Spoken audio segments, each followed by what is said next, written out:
Selamat pagi Bapak dan Mama serta anak-anak kelas 6 yang terkasih.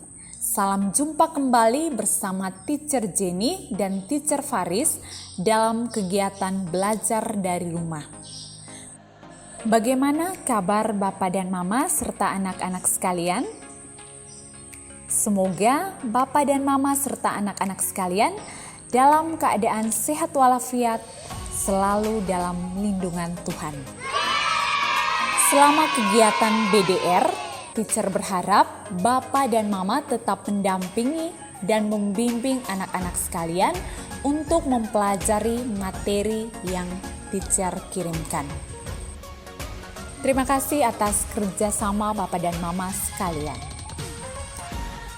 Baik Bapak dan Mama serta anak-anak sekalian, sebelum kita memulai pembelajaran kita, Teacher tetap mengingatkan kepada anak-anak agar tetap memperhatikan protokol kesehatan, selalu mencuci tangan dengan sabun, memakai masker, dan jaga jarak. Dan juga tetap menjaga kebersihan di lingkungan sekitar rumah agar terhindar dari penyebaran virus COVID-19 dan wabah demam berdarah. Anak-anak sekalian, mari kita memulai pembelajaran kita dengan doa. Berdoa dimulai. Berdoa selesai. Nah anak-anak, pembelajaran kita kali ini tema 6 menuju masyarakat sehat, subtema 3 masyarakat sejahtera negara kuat, pembelajaran 1 dan 3. Setelah mengikuti kegiatan pembelajaran kali ini, Teacher berharap yang pertama, anak-anak dapat menjelaskan tanggung jawab sebagai warga negara dalam kehidupan sehari-hari, beserta contoh pelaksanaan tanggung jawab dalam kehidupan sehari-hari dan dampak yang ditimbulkan dari pelaksanaan tanggung jawab sebagai warga negara Indonesia. Yang kedua, anak-anak dapat menentukan gagasan pokok dan informasi penting dari teks non-fiksi. Dan yang ketiga, Teacher berharap anak-anak dapat menentukan upaya yang dilakukan untuk mengembangkan kehidupan menuju masyarakat yang sejahtera. Materi pembelajaran yang dipelajari oleh anak-anak hari ini yaitu yang pertama untuk muatan pembelajaran PPKN tentang tanggung jawab sebagai warga negara Indonesia. Untuk muatan pelajaran bahasa Indonesia tentang gagasan pokok dan informasi penting teks non-fiksi, dan untuk muatan pembelajaran IPS tentang upaya pengembangan kehidupan kebangsaan menuju masyarakat sejahtera. Setelah mempelajari materi, anak-anak diharapkan menjadi pribadi yang peduli dan percaya diri. Sebagai warga negara, anak-anak diharapkan menjadi pribadi yang peduli terhadap diri sendiri, lingkungan, dan juga sesama yang ada di sekitar kita. Anak-anak juga harus menjadi pribadi yang selalu percaya akan diri sendiri, percaya pada kemampuan yang dimiliki oleh dirimu. Percaya bahwa pribadi saya dapat melakukan sesuatu yang berguna bagi sesama dan juga bagi negara Indonesia. Anak-anak, coba perhatikan gambar yang Teacher tampilkan berikut ini. Ada yang tahu gambar apakah itu? Dan kegiatan apa yang dilakukan oleh orang-orang dalam gambar tersebut? Nah, anak-anak, pada gambar yang ditampilkan tadi terlihat anak-anak dan para guru di sebuah sekolah sedang mengikuti upacara bendera. Apakah anak-anak juga pernah mengikuti upacara bendera? Sebelum pandemi COVID-19, kita selalu mengikuti upacara bendera di sekolah kita. Upacara bendera dilaksanakan setiap hari Senin. Selain setiap hari Senin, Upacara bendera juga dilaksanakan pada saat memperingati Hari Ulang Tahun Republik Indonesia setiap tanggal 17 Agustus, dan kita juga mengikuti kegiatan upacara bendera pada waktu kita memperingati hari-hari besar nasional seperti Hari Kebangkitan Nasional, Hari Lahir Pancasila, dan juga Hari Pendidikan, serta masih banyak lagi. Mengikuti upacara bendera seperti di sekolah pada hari Senin, pada saat 17 Agustus, dan pada hari besar nasional lainnya merupakan suatu bentuk tanggung jawab kita sebagai warga negara Indonesia. Apa arti tanggung jawab sebagai warga negara Indonesia? Tanggung jawab sebagai warga negara Indonesia artinya melaksanakan kewajiban dan hak dengan benar atau sungguh-sungguh secara seimbang. Pada pembelajaran kali lalu, kita telah mempelajari kewajiban dan hak kita sebagai warga negara Indonesia. Kewajiban itu merupakan segala sesuatu yang dilaksanakan dengan penuh rasa tanggung jawab, dan hak merupakan segala sesuatu yang mutlak diterima. Kewajiban dan hak hendaknya dijalankan secara seimbang. Artinya, kita harus mendahulukan dulu kewajiban daripada hak. Dengan demikian, bentuk tanggung jawab warga negara Indonesia berkaitan erat dengan pelaksanaan hak dan kewajiban warga negara Indonesia sebagaimana ditegaskan dalam Undang-Undang Dasar 1945. Pelaksanaan hak dan kewajiban sebagai warga negara Indonesia telah kita pelajari pada pembelajaran sebelumnya, yaitu salah satu contoh kewajiban sebagai warga negara Indonesia adalah membayar pajak, ikut serta dalam upaya pembelaan negara, ikut serta dalam usaha pertahanan dan keamanan negara, dan masih banyak lagi. Sedangkan hak sebagai warga negara yaitu hak mendapatkan pendidikan, hak untuk berserikat dan berkumpul, hak untuk memeluk agama, dan masih banyak lagi. Semuanya itu ditegaskan dalam Undang-Undang Dasar Negara Republik Indonesia tahun 1945. Adapun bentuk tanggung jawab sebagai warga negara Indonesia dapat dilihat pada tabel yang teacher sajikan berikut. Bentuk tanggung jawab sebagai warga Indonesia masih berkaitan erat dengan pelaksanaan hak dan kewajiban sebagai warga negara Indonesia. Berdasarkan tabel dapat kita lihat bahwa yang pertama, hak sebagai warga negara Indonesia itu adalah mendapatkan pendidikan. Bagaimana tanggung jawab kita terhadap hak ini? Tanggung jawab kita sebagai warga negara Indonesia adalah sungguh-sungguh dalam mengikuti pendidikan dengan giat dan rajin belajar. Sebagai anak sekolah kita harus belajar dengan rajin walaupun kita sementara pandemi, mengikuti kegiatan pembelajaran dari rumah dengan semangat, mengerjakan tugas yang diberikan oleh teacher dengan penuh rasa tanggung jawab, serta mengumpulkan tugas tepat pada waktunya. Yang kedua adalah membayar pajak. Membayar pajak merupakan kewajiban kita sebagai warga negara Indonesia. Bentuk tanggung jawab kita terhadap kewajiban ini adalah membayar pajak tepat pada waktunya dan sesuai dengan jumlahnya. Jadi kita tahu bahwa pajak itu bermacam-macam. Ada pajak penghasilan, ada pajak bumi dan bangunan, ada pajak kendaraan bermotor, dan pajak lainnya. Ketiga adalah mendapat pekerjaan dan penghidupan yang layak bagi kemanusiaan. Ini merupakan hak kita sebagai warga negara Indonesia. Bentuk tanggung jawabnya adalah bekerja dengan sungguh-sungguh sesuai dengan keahlian dan target waktunya harus tepat. Bekerja dengan sungguh-sungguh artinya tidak bermalas-malasan, harus menekuni pekerjaan. Misalnya seorang buruh bangunan. Seorang buruh bangunan itu harus mengerjakan pekerjaannya dengan sungguh-sungguh.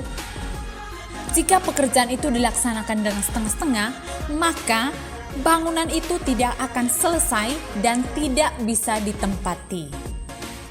Keempat adalah ikut serta dalam upaya pembelaan negara. Itu merupakan hak sebagai warga negara Indonesia dan juga kewajiban warga negara Indonesia. Bagaimana bentuk tanggung jawabnya? Bentuk tanggung jawabnya adalah ikut serta dalam upaya pembelaan negara dengan ikhlas tanpa paksaan dari siapapun atau paksaan dari golongan manapun. Kelima adalah kebebasan memeluk agama. Ini merupakan hak warga negara Indonesia. Bentuk tanggung jawabnya adalah taat beribadah sesuai dengan agama yang dianut. Misalnya sebagai seorang yang beragama Katolik, hendaknya kita mengikuti perayaan Ekaristi pada hari Minggu dan hari-hari besar keagamaan, mengikuti doa-doa di komunitas umat basis, dan juga tidak memaksakan agama kita kepada orang lain. Begitu juga dengan saudara-saudari kita yang beragama lain seperti agama Islam, Kristen, Hindu, Buddha, dan Konghucu, hendaknya taat beribadah sesuai dengan agama dan kepercayaan yang dianut. Yang keenam, berserikat dan berkumpul. Berserikat dan berkumpul merupakan hak warga negara Indonesia. Bentuk tanggung jawabnya adalah menjalankan organisasi dengan tujuan yang positif. Misalnya membentuk sebuah partai atau organisasi-organisasi masyarakat yang dikenal dengan ormas harus memiliki tujuan yang positif, bukan dibentuk untuk menjalankan demonstrasi atau mengadakan aksi anarkis lainnya. Yang ketujuh adalah ikut serta dalam pemerintahan. Ini merupakan hak warga negara Indonesia.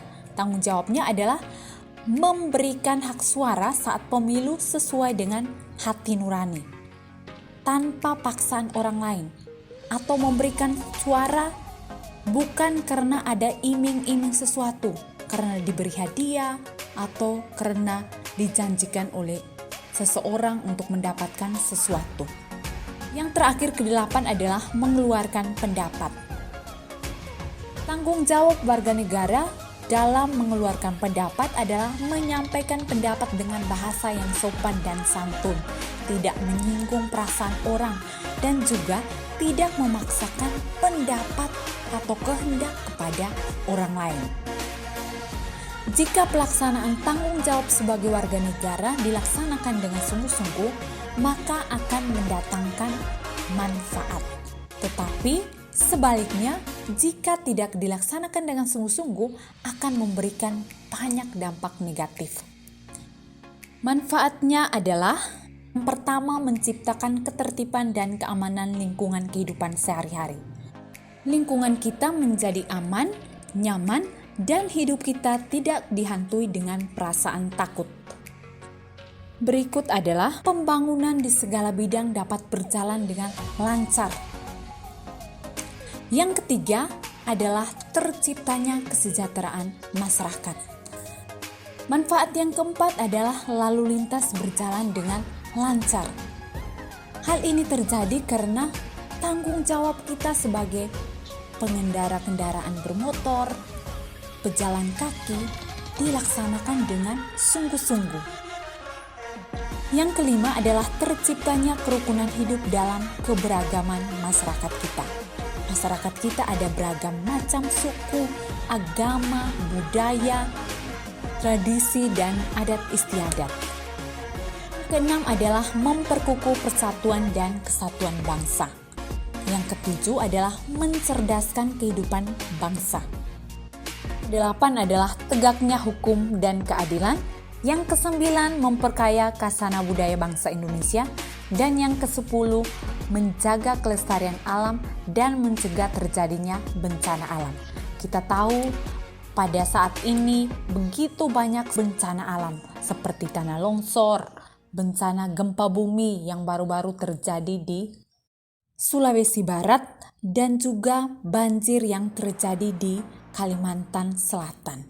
Oleh karena itu, kita harus sungguh-sungguh melaksanakan kewajiban kita agar tidak mendatangkan banyak dampak negatif bagi kehidupan kita. Adapun dampak negatif tidak dilaksanakan tanggung jawab sebagai warga negara Indonesia adalah terjadinya perpecahan dan pertentangan antar warga negara Indonesia. Terjadi tawuran, terjadi bentrok di mana-mana, dan juga demonstrasi terjadi di mana-mana. Yang berikut adalah pembangunan terhambat. Pembangunan hanya dilaksanakan di kota-kota besar saja, sedangkan kita di daerah-daerah pembangunan terhambat dan bahkan sama sekali tidak ada pembangunan. Yang berikut adalah tidak pernah terwujudnya kesejahteraan masyarakat. Masyarakat hidup susah, miskin, melarat, dan menderita. Yang keempat, lalu lintas macet. Hal ini terjadi karena pengendara kendaraan bermotor tidak mematuhi rambu-rambu lalu lintas. Yang berikut adalah terjadinya disintegrasi bangsa yang akan meresahkan kehidupan bangsa dan negara. Disintegrasi bangsa itu artinya memudarnya kesatupaduan antar golongan dan kelompok yang ada di dalam suatu bangsa. Terjadi perpecahan antara golongan yang satu dengan golongan yang lain. Dampak lainnya adalah memecah belah persatuan dan kesatuan bangsa. Selain itu juga, masyarakat Indonesia mengalami keterbelakangan dalam bidang ilmu pengetahuan, keterbelakangan dalam bidang teknologi, dan juga masih banyak lagi. Selain itu, terjadi banyak pelanggaran hukum dan keadilan. Banyak sekali terjadi kasus-kasus dalam kehidupan bermasyarakat. Salah satu contohnya adalah korupsi, kolusi, dan nepotisme. Dampak negatif ke-9 adalah banyak budaya bangsa yang diakui oleh negara lain. Pernah berita beredar bahwa batik itu diakui oleh salah satu negara. Mereka mengatakan bahwa batik itu bukan buatan negara Indonesia. Dampak yang berikut adalah rusaknya lingkungan alam seperti banjir, tanah longsor, dan lain sebagainya. Baik anak-anak, untuk lebih mengetahui tentang tanggung jawab, mari kita bersama-sama membaca teks berikut ini. Tanggung jawab merupakan kesadaran manusia akan tingkah laku atau perbuatan baik yang disengaja maupun tidak disengaja. Tanggung jawab juga dapat berarti berbuat sebagai perwujudan kesadaran dan kewajiban. Tanggung jawab sudah menjadi bagian kehidupan manusia di mana masing-masing akan memikulnya sendiri-sendiri sehingga tanggung jawab bersifat kodrati. Apabila seseorang tidak mau bertanggung jawab, maka tentu ada pihak lain yang memaksa untuk bertanggung jawab. Teks yang kita baca tadi adalah teks non-fiksi. Setiap paragraf dalam teks non-fiksi memiliki gagasan utama atau yang disebut dengan gagasan pokok atau ide pokok. Ide pokok tersebut dapat ditemukan dalam kalimat utama. Nah, kalimat utama itu merupakan inti dari sebuah paragraf. Kalimat utama memiliki ciri paling umum di antara kalimat-kalimat lainnya. Sementara itu, kalimat lainnya merupakan kalimat penjelas yang menjelaskan kalimat utama tersebut. Kalimat utama dapat terletak di awal, di akhir, ataupun di awal dan di akhir paragraf. Paragraf yang kalimat utamanya terletak di awal disebut dengan paragraf deduktif. Paragraf yang memiliki kalimat utama atau gagasan utama di akhir paragraf disebut paragraf induktif. Dan paragraf yang memiliki gagasan utama di awal dan di akhir disebut dengan paragraf campuran atau paragraf deduktif induktif. Nah, anak-anak sekalian, mari kita cermati bersama teks bacaan yang kita baca tadi. Berdasarkan teks yang kita baca tadi, kita dapat melihat bahwa kalimat utama paragrafnya adalah tanggung jawab merupakan kesadaran manusia akan tingkah laku atau perbuatan baik yang sengaja maupun tidak disengaja. Kalimat ini menjadi kalimat utama karena memiliki ciri paling umum di antara semua kalimat yang ada. Dari kalimat utama kita dapat menentukan ide pokok. Cara menentukan ide pokok adalah membuat pertanyaan berdasarkan kalimat utama atau membuat pertanyaan yang jawabannya kalimat utama. Jadi, kalimat utama adalah tanggung jawab merupakan kesadaran manusia akan tingkah laku ataupun perbuatan baik yang sengaja maupun tidak disengaja. Ide pokoknya kita buat pertanyaan, apa pengertian dari tanggung jawab? Dari pertanyaan itu kita dapat menentukan ide pokok bahwa ide pokoknya adalah pengertian tanggung jawab. Letak ide pokok ini ada di awal paragraf berdasarkan kalimat utama yang kita temukan tadi. Jadi, teks yang kita baca ini adalah teks atau paragraf deduktif karena kalimat utamanya berada di awal paragraf. Selain memuat ide pokok dan juga kalimat utama, setiap paragraf teks non-fiksi juga memuat informasi penting bagi pembaca. Cara menentukan informasi penting dapat ditemukan melalui ide pokok atau kalimat utama dan juga dapat ditemukan dengan mengajukan pertanyaan terkait dengan isi teks non-fiksi dengan menggunakan pertanyaan adiksimba. Apa, di mana, kapan, siapa, mengapa, dan bagaimana. Nah, anak-anak sekalian, pada awal pembelajaran tadi kita sudah mengamati gambar anak-anak sedang mengikuti upacara bendera. Pada saat mengikuti upacara bendera, kita juga mendengar pembacaan teks pembukaan Undang-Undang Dasar 1945. Dalam teks pembukaan Undang-Undang Dasar 1945 itu tertulis juga tujuan negara Republik Indonesia. Salah satu tujuannya adalah memajukan kesejahteraan umum. Hal ini berarti bahwa negara kita, negara Indonesia, memiliki tujuan dan harapan kehidupan masyarakat yang lebih sejahtera. Negara selalu berupaya untuk mengembangkan kehidupan berbangsa dan bernegara untuk mencapai masyarakat yang sejahtera. Banyak upaya yang dapat ditempuh untuk mewujudkan masyarakat sejahtera. Upaya yang ditempuh tidak hanya dilakukan oleh negara, tetapi juga harus didukung oleh seluruh masyarakat Indonesia. Pertanyaan bagi kita, apa upaya yang ditempuh oleh pemerintah Indonesia untuk mewujudkan masyarakat Indonesia yang sejahtera? Nah, beberapa upaya yang ditempuh pemerintah Indonesia untuk mewujudkan masyarakat Indonesia yang sejahtera antara lain yang pertama, melakukan pembangunan nasional.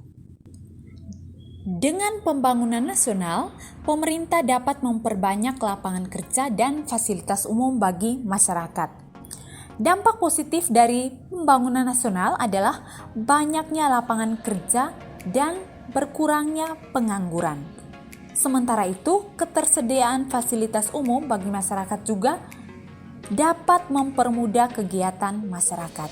Kondisi ini dapat membuat masyarakat Indonesia menjadi semakin sejahtera. Yang kedua, memeratakan pembangunan nasional. Pembangunan nasional yang dilakukan oleh pemerintah itu harus merata. Artinya bahwa kegiatan pembangunan nasional bukan hanya dilakukan di kota-kota besar, tetapi hingga pelosok dan perbatasan wilayah Indonesia. Seperti perbatasan dengan negara Timor Leste, perbatasan dengan negara Papua Nugini, perbatasan dengan negara Singapura, Malaysia, dan lain sebagainya.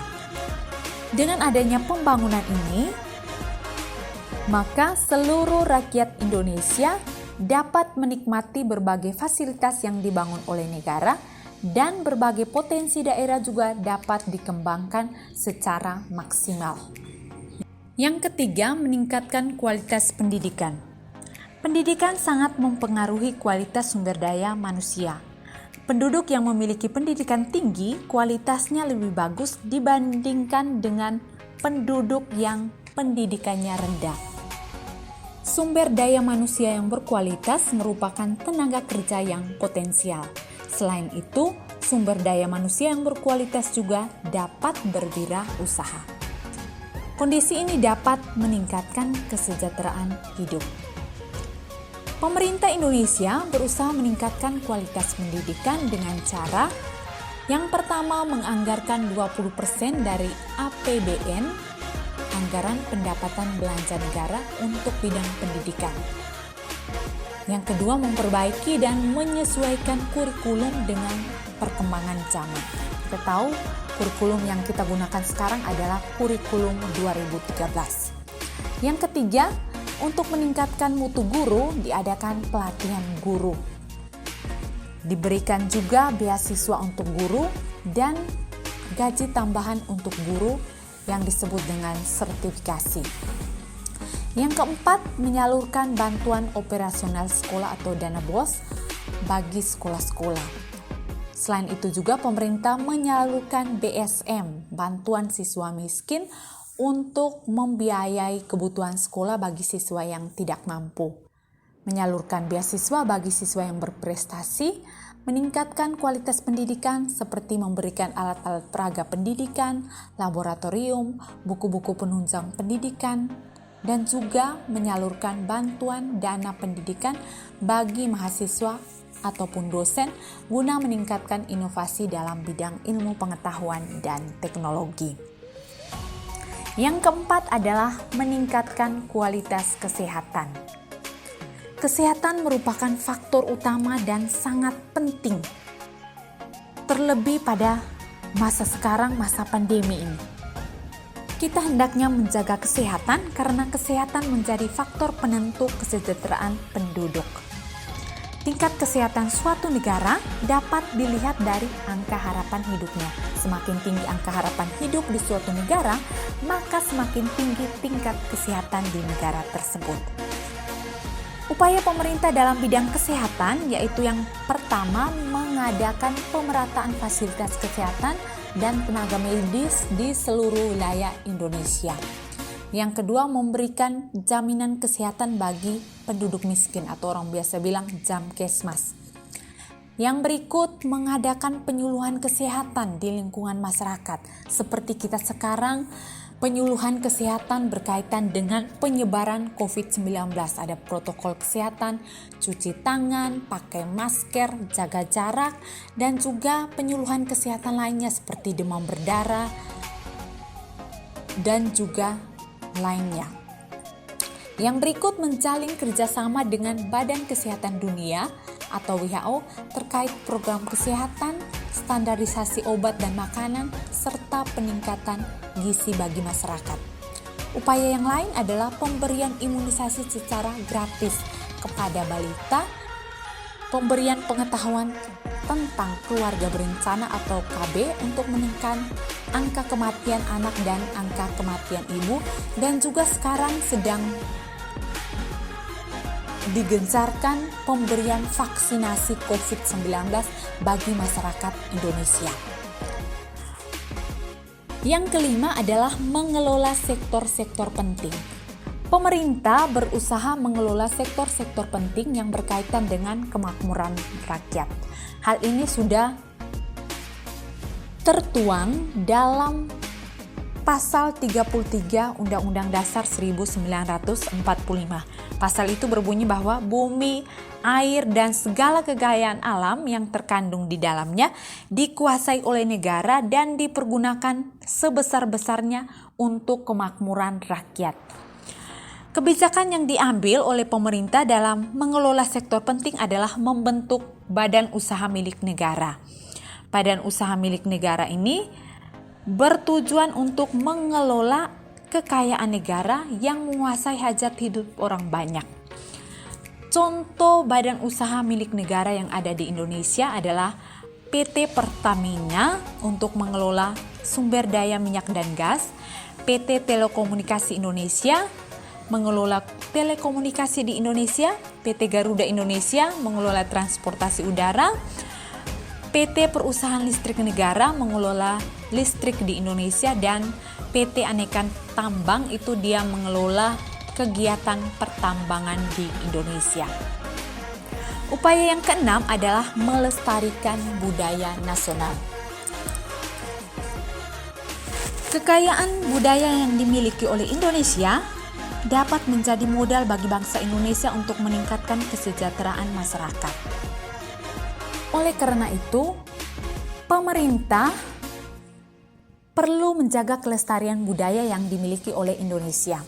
Upaya yang dilaksanakan adalah mendaftarkan budaya nasional kita ke UNESCO, menyelenggarakan pertunjukan budaya di dalam negeri dan di luar negeri, serta memberikan subsidi bagi pengelolaan sanggar kebudayaan.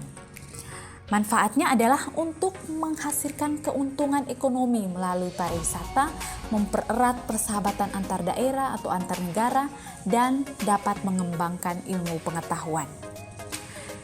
Upaya yang ketujuh yang dilakukan pemerintah adalah menjaga keamanan nasional.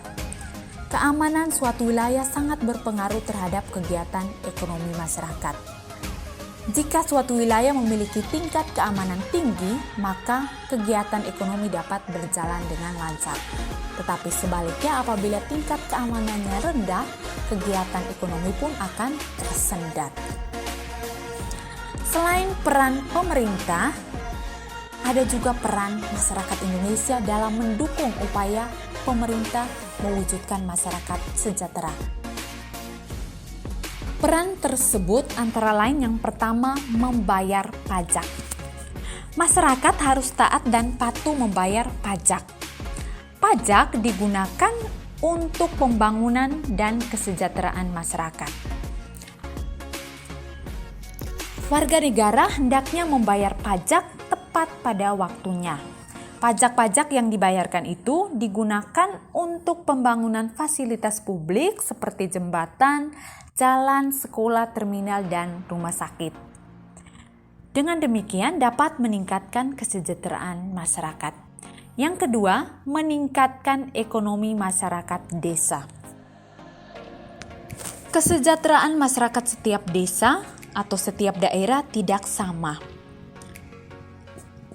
Untuk meningkatkan pendapatan masyarakat desa, masyarakat dapat bekerja sama dengan pemerintah untuk mengembangkan potensi yang ada di desa.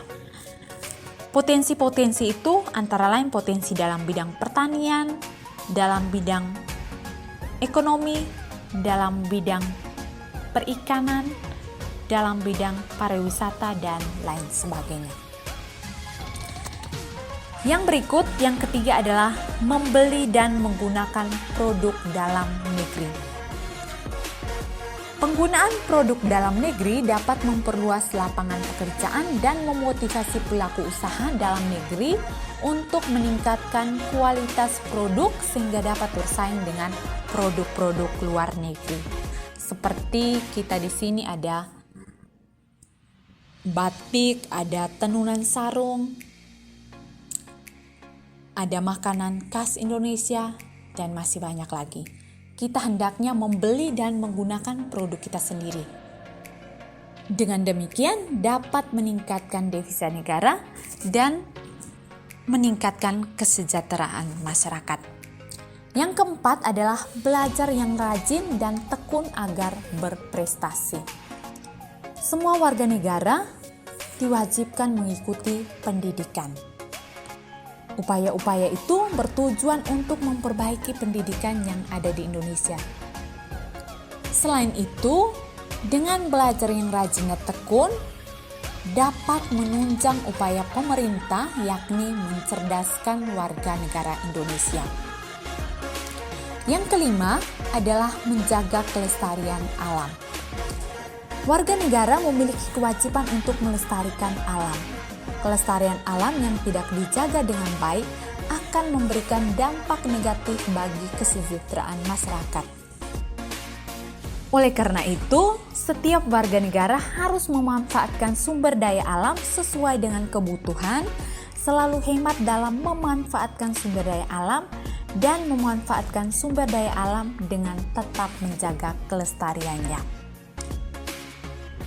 Peran masyarakat yang keenam adalah mengikuti kegiatan pembinaan kesejahteraan keluarga. Masyarakat, khususnya ibu-ibu, dapat meningkatkan keterampilan dengan mengikuti pelatihan yang diadakan di lingkungan. Misalnya, pelatihan untuk mendaur ulang sampah atau membuat makanan lokal dan sebagainya. Dengan adanya pelatihan itu dapat meningkatkan kesejahteraan hidup masyarakat dan melatih jiwa kewirausahaan dan juga mengurangi tingkat pengangguran yang ada di Indonesia. Yang terakhir adalah menanamkan minat baca. Meningkatkan kesejahteraan masyarakat dapat dimulai dengan menanamkan minat baca atau orang bilang gerakan literasi. Dengan adanya membaca dapat mempengaruhi pola pikir masyarakat yang awalnya berpikir secara tradisional dapat berpikir lebih maju atau modern. Dengan demikian, dapat memotivasi masyarakat untuk meningkatkan kualitas hidup dan kesejahteraan hidup. Baik anak-anak sekalian, itu saja materi yang teacher sampaikan pada pertemuan kita kali ini. Teacher berharap semoga anak-anak dapat memahami materi yang teacher sajikan. Jika ada hal-hal yang anak-anak belum kuasai, bisa bertanya kepada Bapak Mama atau langsung japri ke teacher. Sekali lagi, teacher mengingatkan agar anak-anak selalu menjaga kesehatan dengan memperhatikan protokol kesehatan dan juga menjaga lingkungan sekitar agar terhindar dari demam berdarah. Mari anak-anak sekalian, kita akhiri pembelajaran kita dengan doa. Berdoa dimulai.